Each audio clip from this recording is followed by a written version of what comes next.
Hello, everyone, and welcome back to the new YouTube channel, Prince Dakota's Adventures by author E.H. Allen. Hello, everyone, and welcome back. I am now reading the second part of Chapter 4. Next paragraph.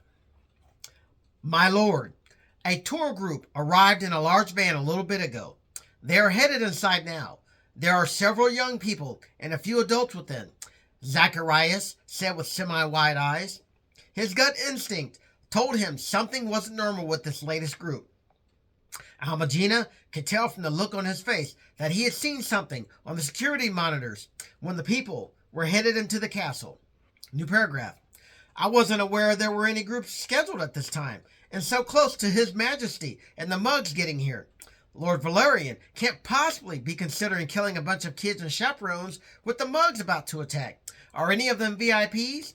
Almagina asked, with semi-wide eyes. She was impressed with the navy blue dress suit with dark blue and white striped necktie and light blue dress shirt Zacharias was wearing. It looked so stiff as if it had been pressed with 2 gallons of starch and steamed for days. He also had on dark blue dress shoes polished to a high shine. If they were going to meet an alien superhuman prince, they were going to look their best, damn it. New paragraph. No, they're just a youth group visiting from a church in Utah. I was told by our insider in the OZ. I was told by our insider in the OZ. They made a last-minute reservation. Chancellor Francesco said, as he saw Zacharias' eyes widen ever so slightly. Something was up. Zacharias, is there something else? New paragraph. Yes, I don't think these kids are a normal youth group. They may be Mugs getting ready to attack, Zacharias said with a hint of nervousness at the coming battle.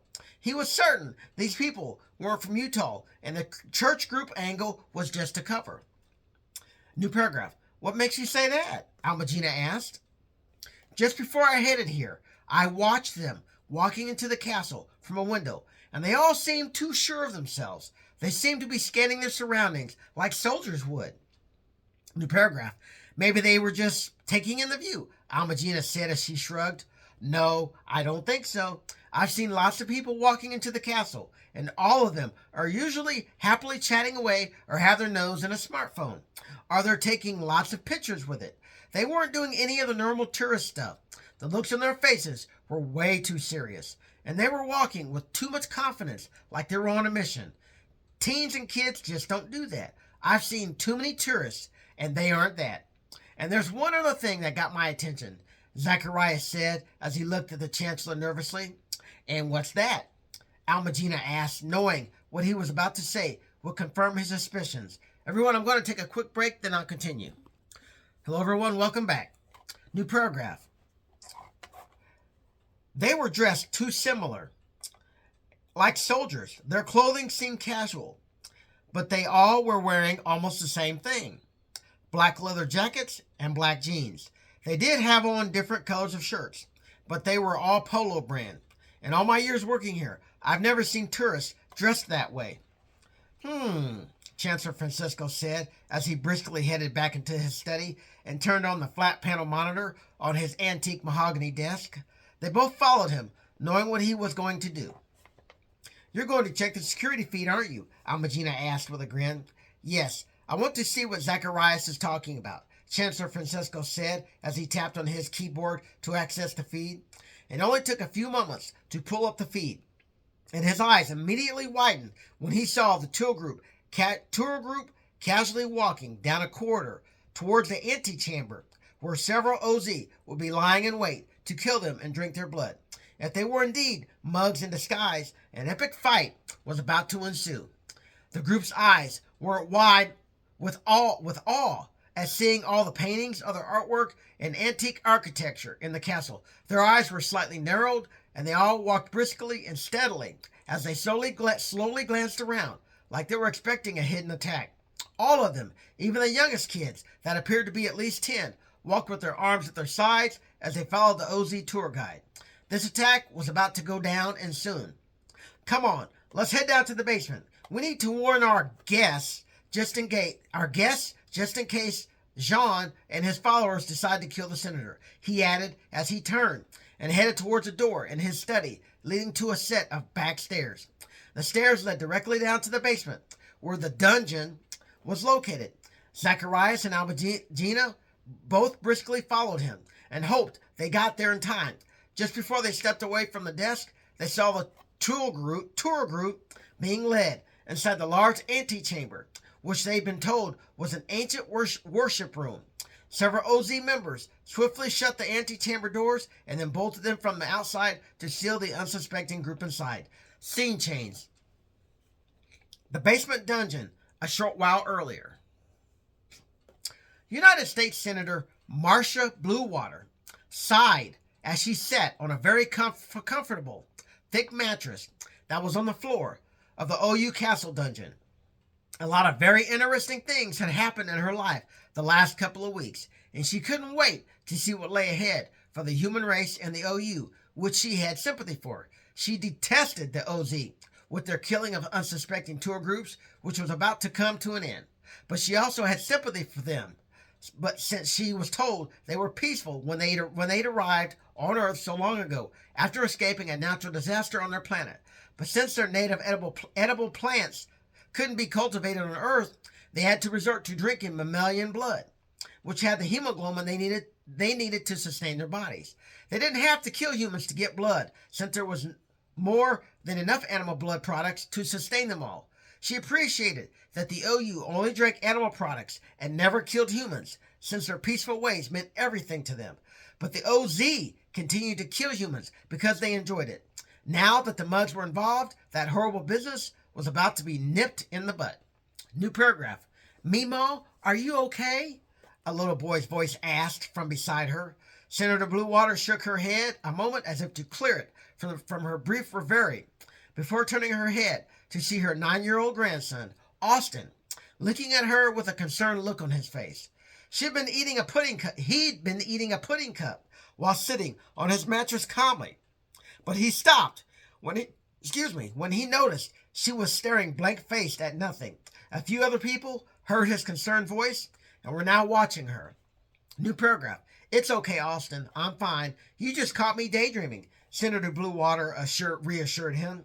It was the truth. She was daydreaming about the moments the mugs showed up to lay waste to the OZ's agenda of killing innocent victims. Hello, everyone. Had to take a quick break again. I got some allergies, and I won't blow my nose on camera. Anyway, new paragraph.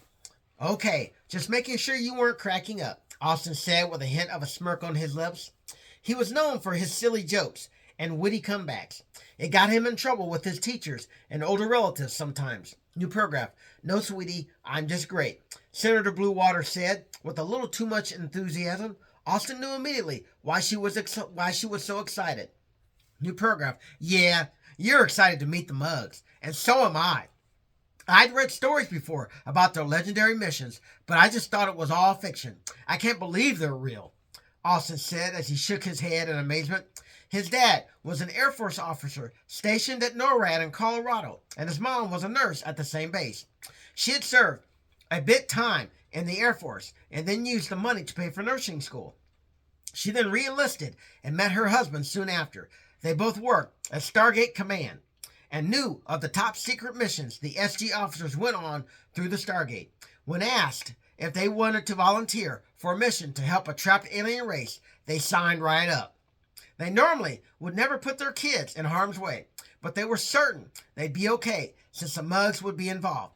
Both his parents had already secretly met Prince Dakota when the quads had been inducted into the Mug Army. They wanted their kids to be able to meet such a legendary prince and knew this would be their chance. They didn't explain to them what was going on until they got to the OU castle. They were a little confused at first, but they trusted their parents and wanted to see what would happen on this adventure. New paragraph.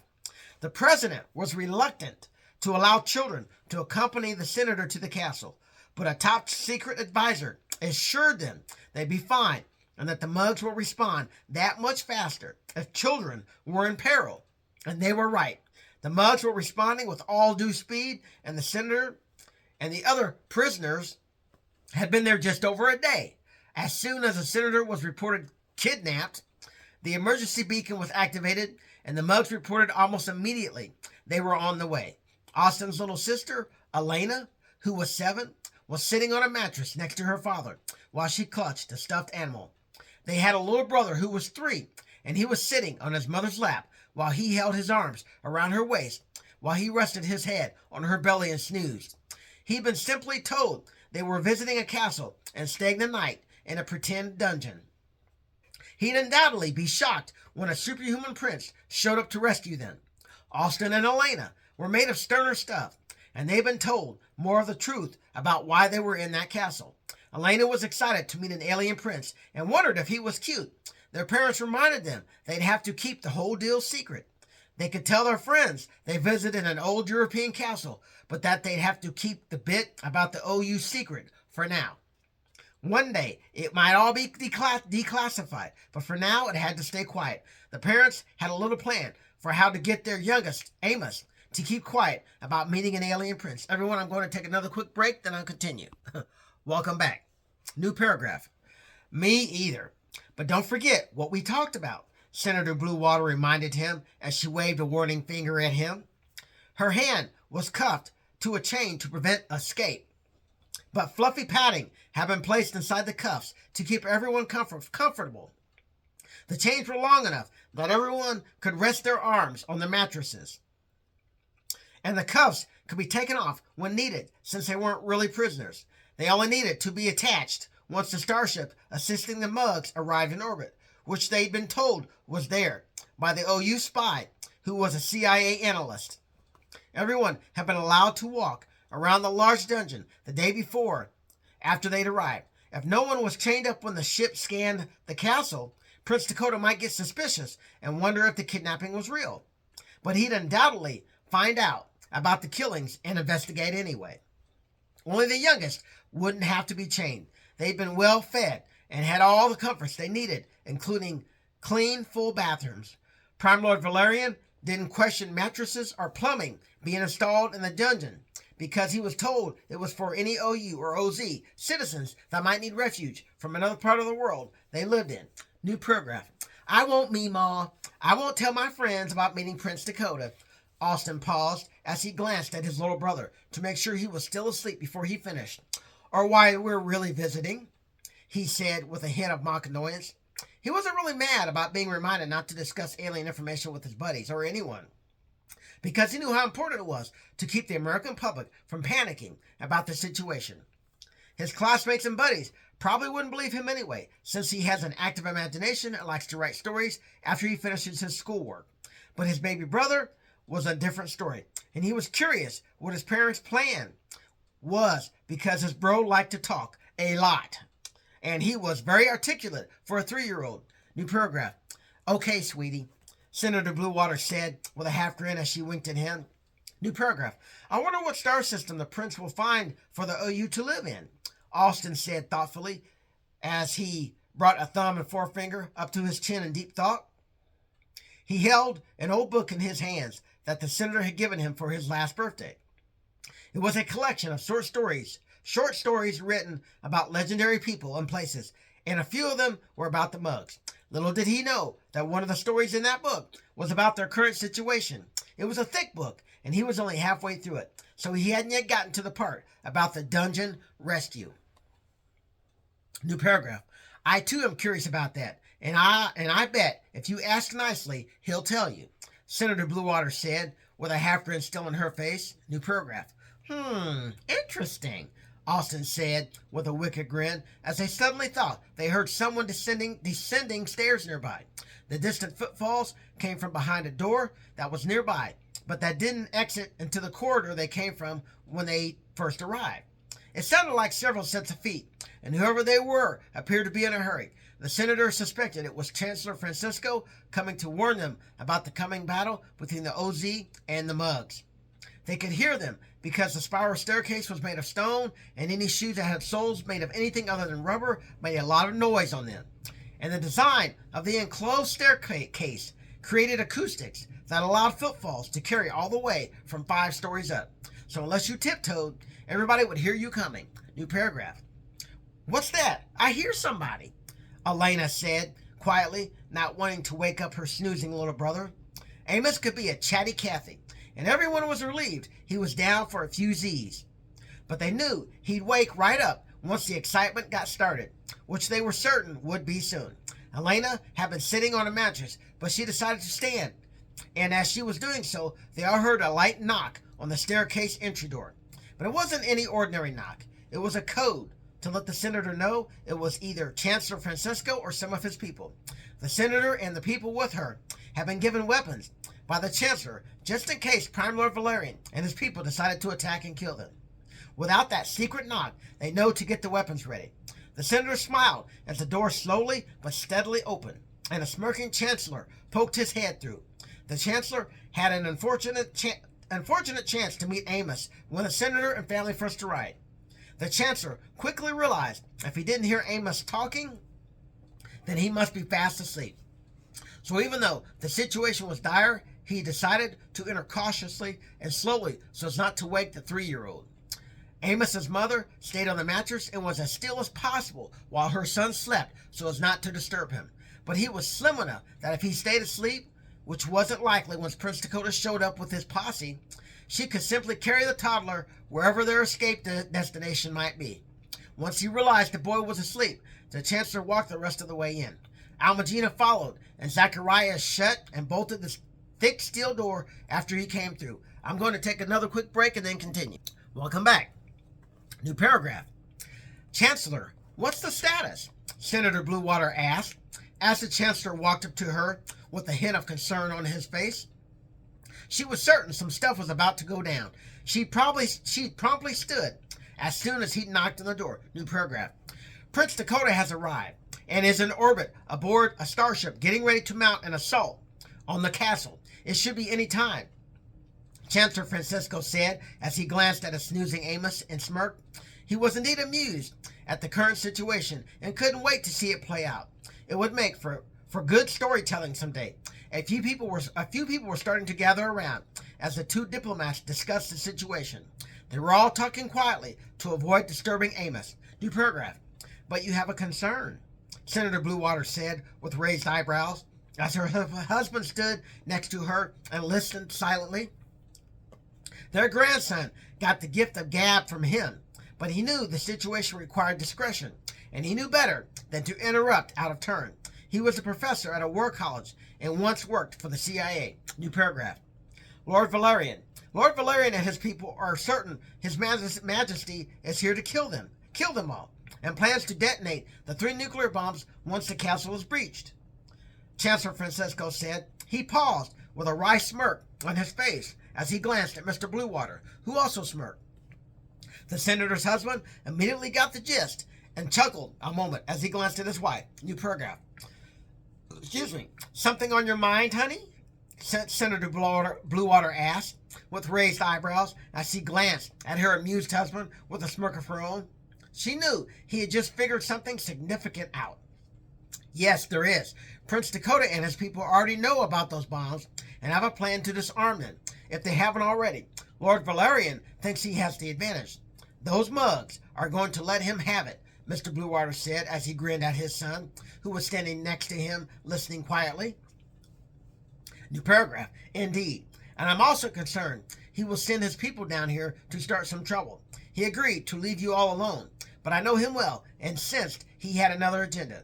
He refuses to believe His Majesty can find our people another planetary home, Chancellor Francisco said when his smartphone beeped. He quickly consulted it a moment and nodded with approval. Who was that? Mr. Bluewater asked. Some more of my people. They're headed down the back stairs. I texted them earlier when I was on the way down. I want to evac my people out before the fight starts. I don't want to risk them getting attacked by Lord Valerian's soldiers. I ordered my people to stand down and not resist the mugs. But I was concerned they might be killed by the soldiers, Chancellor Francisco said as there was another knock on the back door. Zacharias looked through the 2-inch square peephole for a moment to confirm who it was before he unlatched the door and opened it. Several more OU members dashed in as he nodded at Zacharias and Almagina. They nodded back and headed out into the back corridor. They nodded back and headed out into the back corridor. Where are they headed? One of the MCIS agents captured with him asked.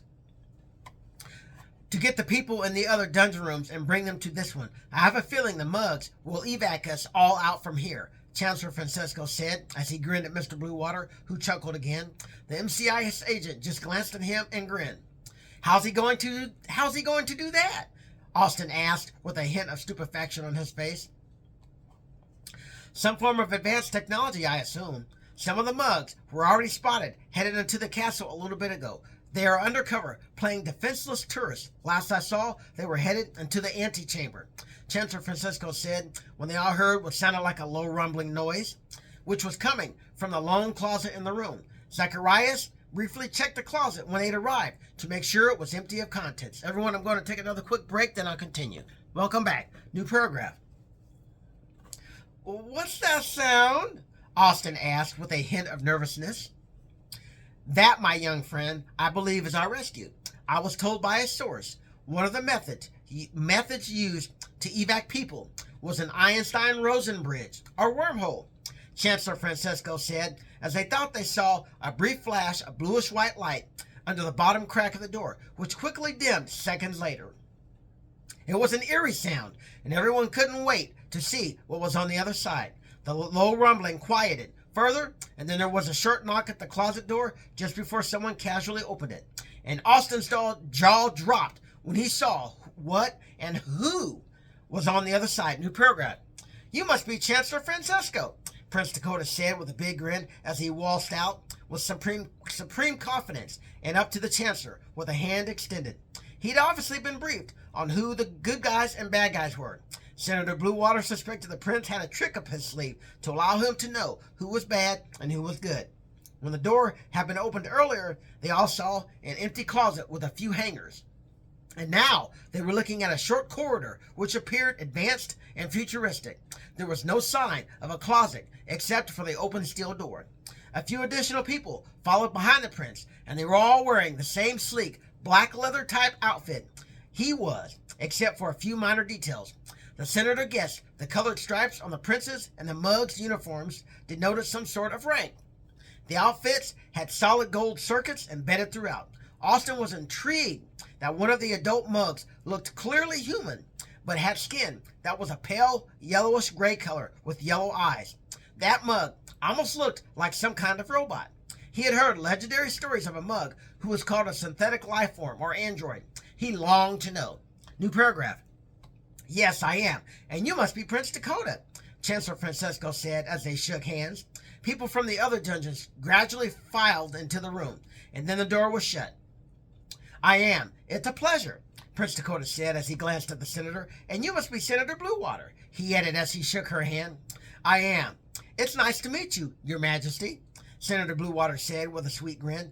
Austin and Elena stood with happy grins on their faces as they waited patiently for their grandmother to introduce them to the famed prince. But greetings would unfortunately have to wait. They all turned to glance at the main entry door to the dungeon when they heard someone pounding on it. Thump, thump, thump!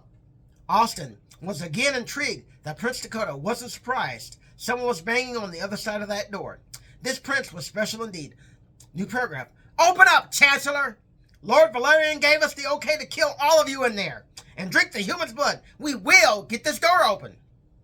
A deep voice warned from the other side as they heard another larger bang against the locked steel door. Austin coughed to hide a giggle from the extremely annoyed look on Prince Dakota's face as he glared at the door.